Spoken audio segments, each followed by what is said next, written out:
The End is the series finale of the ABC television series Lost, consisting of the 17th and 18th episodes of Season 6. It is also the 120th and 121st episodes overall.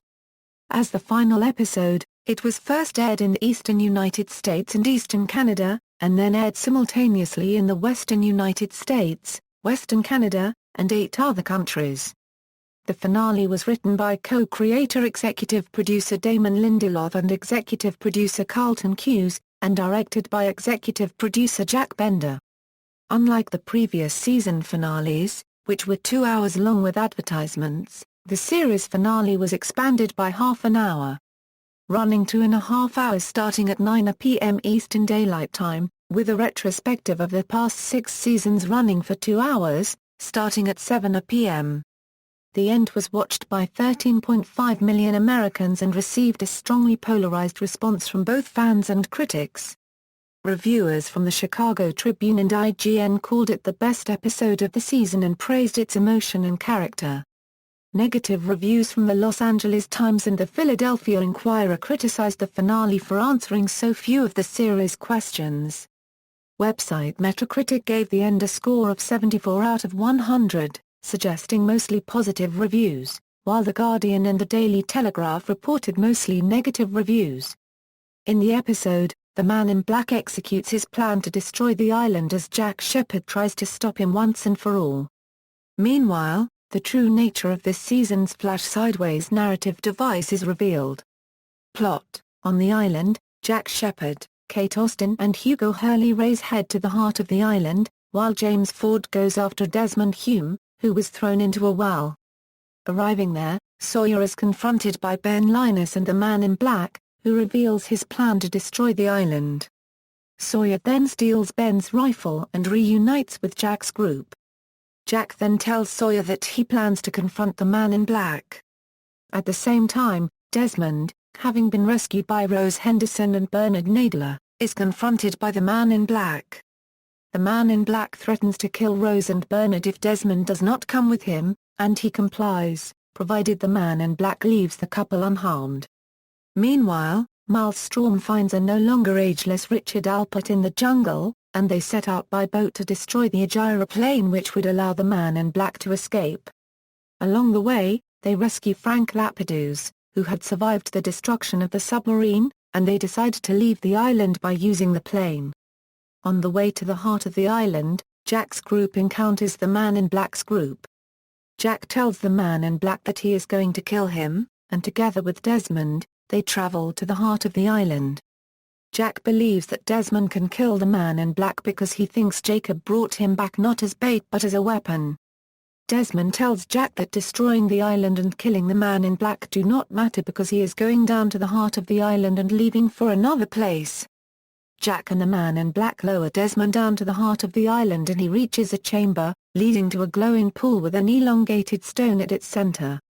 Immune to the pool's electromagnetic energy, Desmond manages to remove the giant stone stopper in the center of the pool. However, the light goes out and the pool dries up, setting about the destruction of the island which the Man in Black predicted. A result of Desmond's act is an unforeseen side effect of making the Man in Black mortal again. During a prolonged fight, the Man in Black stabs Jack in the same spot where his appendix was taken out and almost kills him when Kate shoots the Man in Black in the back, allowing Jack to kick him off the cliff to his death. The island continues to crumble and Jack realizes that he has to restore the light of the heart of the island. He tells Kate to get Claire Littleton in the plane and leave the island in case he fails. The two profess their love for each other and Kate leaves with Sawyer while Hurley and Ben follow Jack back to the pool. Kate and Sawyer travel to Hydra Island via Desmond's boat Elizabeth, to the site of the Agira Airlines plane where Lapidus, Richard and Miles have been quickly trying to make it airworthy. Kate convinces Claire she can help her raise Aaron and they head for the plane. After Kate, Sawyer and Claire board the plane, Lapidus successfully gets it off the island. Jack leads Hurley and Ben back to the heart of the island, where Jack convinces an emotional Hurley to take over as the protector of the island, stating Hurley was always meant to be the leader. Hurley and Ben lower Jack to the dry pool where he rescues a barely conscious Desmond. Jack manages to restore the light by replacing the stone plug, and is enveloped in the light that surrounds him. Hurley, in his role as the new protector of the island, does not know what to do. Ben tells him he should help Desmond get home and suggests there may be a better way of protecting the island than how Jacob did. Hurley asks him for help, and Ben is honored. Jack reawakens outside by a river and walks toward the bamboo forest. Flash sideways, Christian Shepherd's coffin finally arrives to Los Angeles, and Desmond signs for it. Kate questions his intentions, but he tells her that he is her friend, and he wants to leave. When asked where to, he promises to show her and drives off.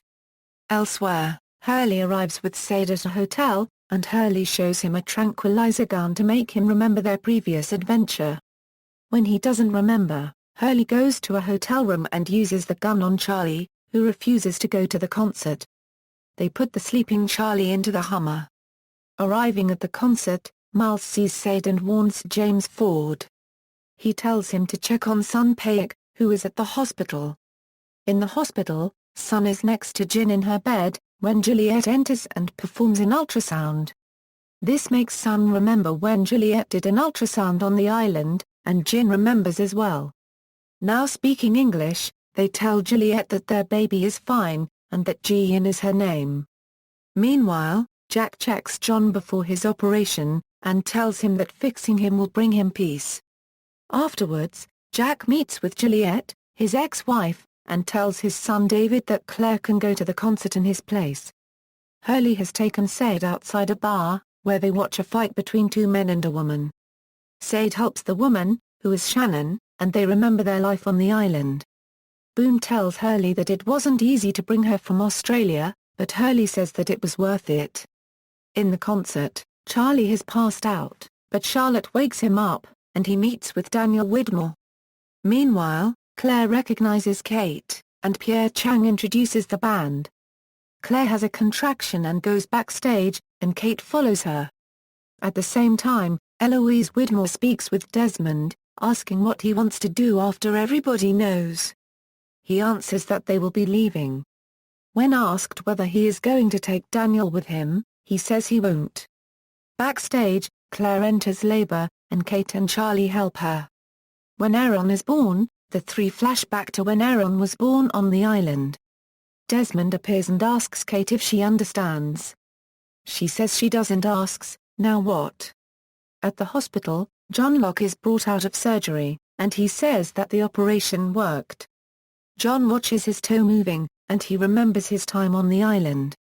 Jack watches, and he has a momentary flash. He wants to leave to see his son, but John tells him he doesn't have a son, and hopes that someone does for Jack what Jack did for him.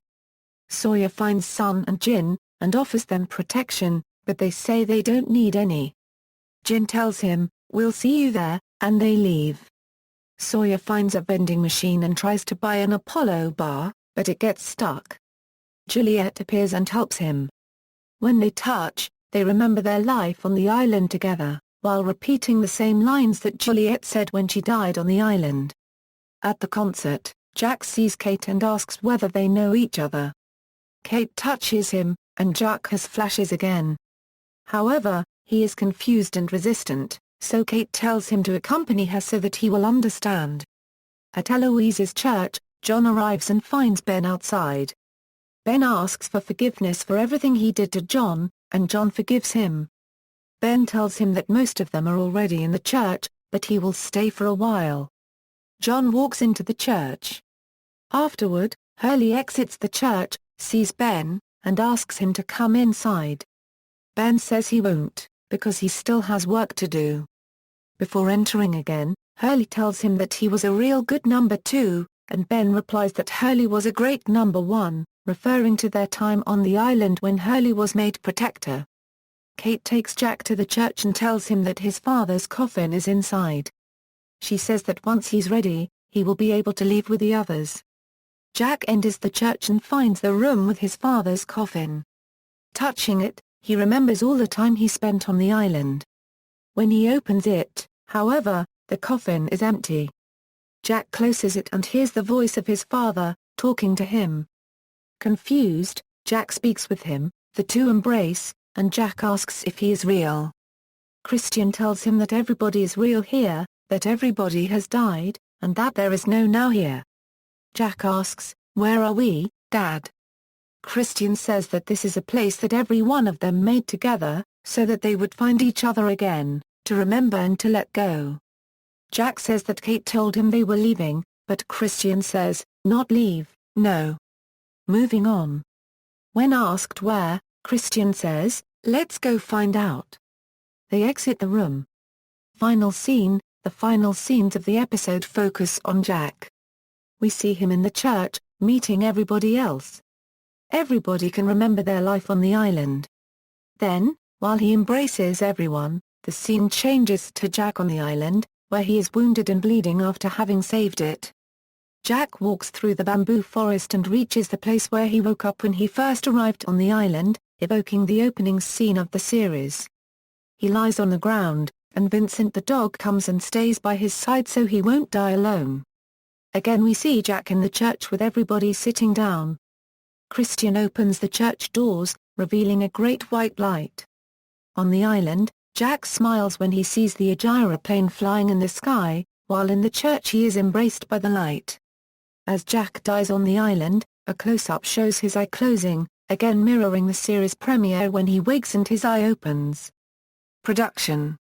Damon Lindelof, producer, reported on his Twitter page that the finale completed shooting in Hawaii on April 24, 2010, exactly 6 years after filming was completed on the show's pilot. When interviewed about the finale, Carlton Cuse stated that it had a real, definite resolution instead of a snow globe, waking up in bed, "It's all been a dream, cut to black" kind of ending, referencing the series finales of Saint Elsewhere, What, and The Sopranos, respectively. Only Fox and Terry's scripts explained the nature of the sideways world. Lindelof and Cuse explained its meaning to the others while filming the church scene, the last time the cast members were together. They have expressed satisfaction regarding the finale. Daniel Dye Kim stated, "If you think about how many pieces the writers had to put together in order to make it fall into place, ETA unregistered trademark is mind-boggling, and they did such a great job. For me it was very satisfying. After I read it, I had to sit for 5 or 10 minutes, just reflecting and digesting, because it definitely makes an impact." Emerson said, "I have received the finale by degrees.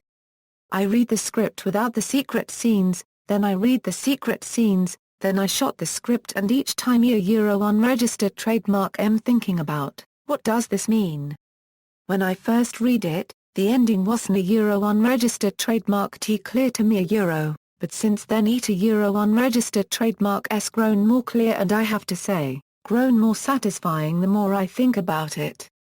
I expect a mixture of satisfaction and consternation amongst the viewers when it airs. But once they rewatch it, rethink about it and possibly look at the saga again, gradually they will feel like they have just read a good novella but you have to chew on it for a while." Carbonell described the finale as being all about every unregistered trademark s resolutions. Cusick said, "There are so many walks of life getting together to talk about the show and so many issues to be brought up, and that's exactly what the ending will bring up. People will be talking about it for weeks afterwards, and that's what the show has always done." After the finale, a post-finale special of Jimmy Kimmel Live, titled Jimmy Kimmel Live, Aloha to Lost, aired at 12:05 a.m., showing 3 alternate endings, which turned out to be finale spoofs from Survivor, The Sopranos, and What. An ABC source reported that the DVD and Blu-ray release of Season 6 will feature 20 minutes of additional scenes, some of which will have answers to questions, cut from the storyline because of running time. All former series regulars who appear are restored to the main cast in this episode. Those who do not return are Adewale Akinoa Egbush, Malcolm David Kelly, Harold Perrineau, Michelle Rodriguez, Cole Sanchez, and Rodrigo Santoro. Additionally, longtime recurring guest stars Sam Anderson, L. Scott Caldwell, Frina Section Warshau, Fionnuala Flanagan, John Terry and Sonia Wilder are upgraded to the main cast. Despite being killed off in the 12th episode of the season and reprising her role only once more in the 13th, Cast member Zuleika Robinson received an on-screen, main cast credit for every episode. Adewale Kanoa Egbert turned down an offer to return because of salary disagreements. Despite the fact that it was earlier reported by Carlton Cuse that Malcolm David Kelly would appear, he only appeared in archive footage. Instead of being displayed along with ABC promotional material, the finale's closing credits are shown alongside various shots of the Oceanic 815 plane wreckage. However, this footage was not added by the producers of the show and is not considered a part of the actual episode. ABC independently decided to add the footage as a soft, nostalgic transition between the final scene and upcoming local news broadcast.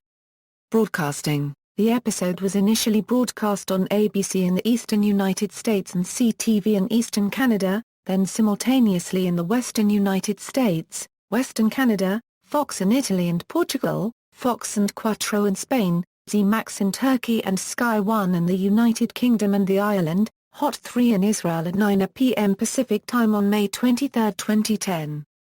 Because of the time difference, its initial Spain simulcast airing was at 6 a.m. BST. In Ireland, RTA Permel 2 decided to air it on Monday, May 24 at 9 p.m. rather than its usual Thursday night slot in the interest of fans who did not want the ending to be spoiled. ABC charged up to $900,000 USD for a 30-second commercial during the May 23 U.S. broadcast. Ratings and viewership. In its original American broadcast, The End was viewed by 13.5 million households with a 5.8 rating/15% share in the 18-49 demographic, coming first in every time slot and boosting ABC to the highest-rated network on Sunday. The best-rated half-hour was viewed by 15.31 million viewers and earned a 6.4 rating/19% share in the 18-49 demographic. At least 20.5 million viewers watched at least 6 minutes of the episode according to ABC. After its first broadcast, the series finale became the 55th highest-viewed series finale ever in the United States. Entertainment Weekly's Michael Argiello called the rating solid, not spectacular.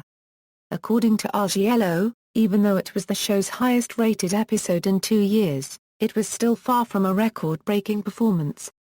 In the UK, 584,000 viewers tuned in to see the episode on Sky One during a 5 a.m. broadcast. A later broadcast the following night was viewed by approximately 2.5 million. In Canada, viewers averaged over 2 million viewers with the 7 p.m. special and the 2-hour finale. Critical reception. The End received a strongly polarized reaction from both fans and TV critics. Response to the episode was positive and negative in equal measures, both in the United States and internationally. Positive. According to the website Metacritic, The End received generally favorable reviews with a Metascore a weighted average based on the impressions of 31 critical reviews of 74 out of 100. IGN reviewer Chris Carbett gave the finale a 10/10, tying it with the initial review of Pilot, Part 1, Through the Looking Glass, The Constant, and There's No Place Like Home, Parts 2 and 3 as the best-reviewed episode of Lost. He described it as one of the most enthralling, entertaining and satisfying conclusions I could have hoped for. Carbett also noted that the discussions about the episode may never end, saying Lost may be gone, but it will hardly be forgotten. Eric Deggans of the St. Petersburg Times also gave the finale a perfect score, stating Sunday our unregistered trademark show was an emotional, funny, expertly measured reminder of what Lost has really centered on since its first moments on the primetime TV landscape: faith, hope, romance and the power of redemption through belief in the best of what moves mankind. Robert Bianco of USA Today rated the episode perfect as well, deeming the finale can stand with the best any series has produced. Hal Bodecker of Orlando Sentinel cited the finale being a stunner. Maureen Ryan of the Chicago Tribune highly praised the finale, stating, "The first 2 hours were exciting and emotionally engaging, especially when the island castaways in the Sideways world began remembering their real lives. But the last half hour or so took the finale to another level." The emotional part of the finale worked so well that I'd only a Euro unregistered trademark T care much about the analytical structural stuff. However, she criticized the supernatural aspects of the episode, calling it wobbly at best, and vaguely unsatisfying. James Ponyazic of Time also praised the end, calling it full of heart and commitment. Zap 2's Ryan McGee also went on to praise the finale, calling it a masterpiece. Jason Hughes of TV Squad stated that as finales go, the end will definitely go down as one of the more satisfying ones. Todd Van Der Werf of the Los Angeles Times felt that the episode provides character payoffs we Euro unregistered trademark they've been waiting for. The important thing is not answers.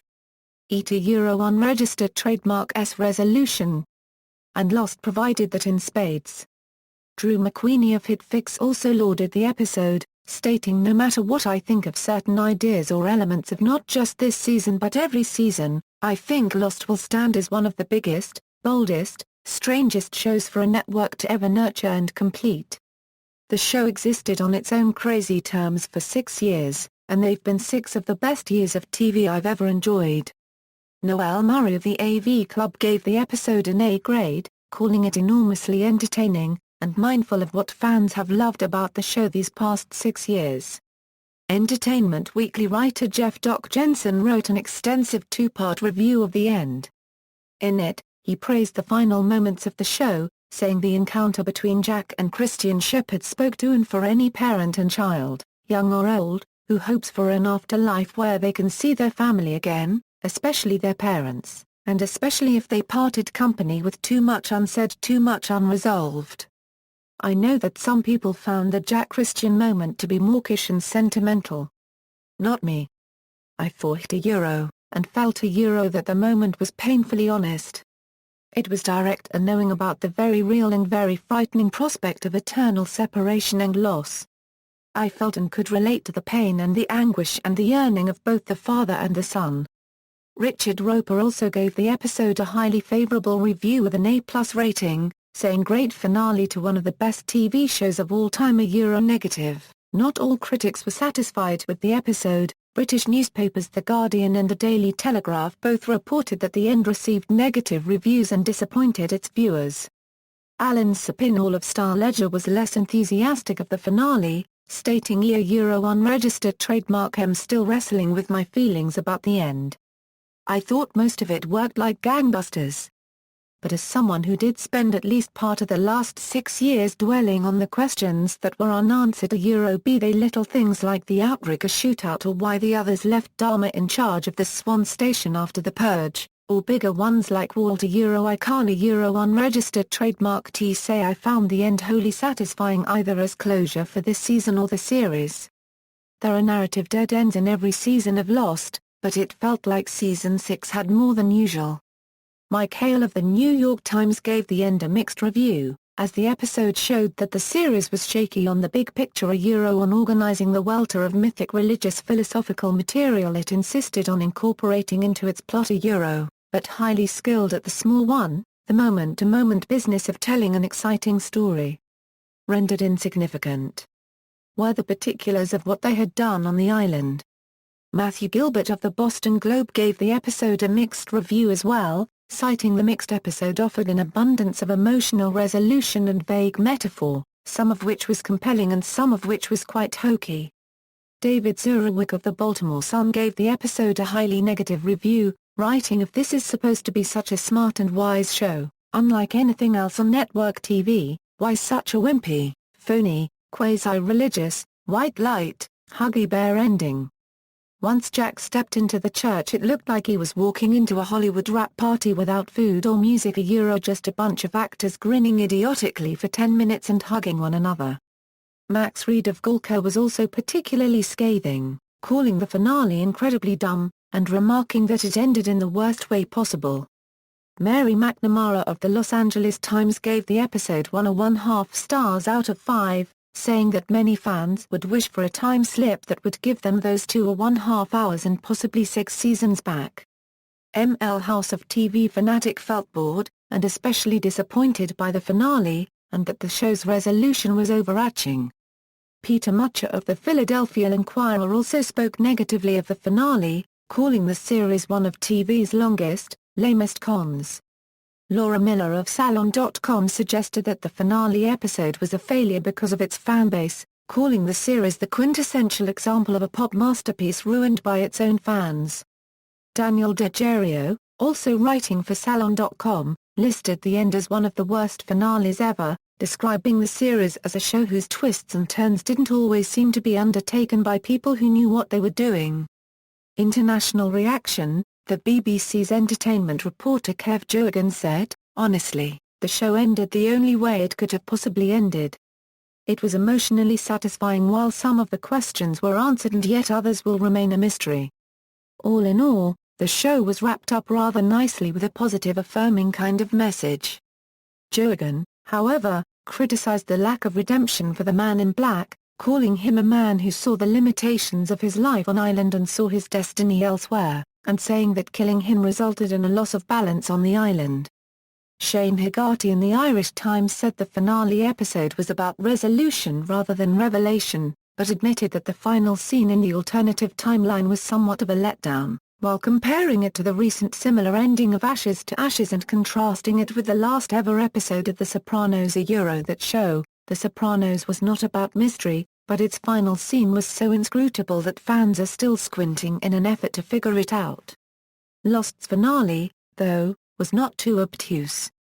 Michael Deacon in the Daily Telegraph expressed his relief that the show didn't culminate in the revelation that the plot had all just been a terrible dream, and said he was beatifically surprised at the great ending.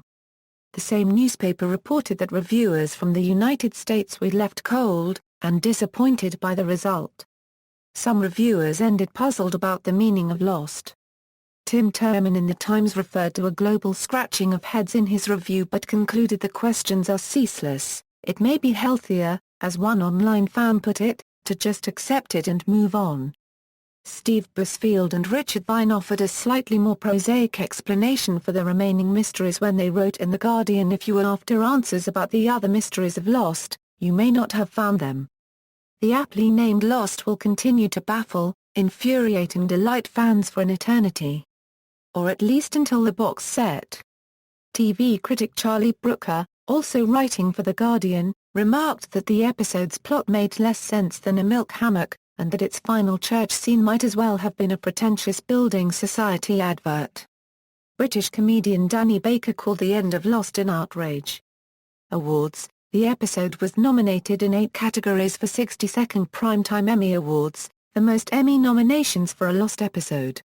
For the Creative Arts Emmy Awards, the end won for Outstanding Single-Camera Picture Editing for a Drama Series, while other nominations included Outstanding Sound Editing for a Series, Outstanding Sound Mixing for a Comedy or Drama Series, Outstanding Music Composition for a Series.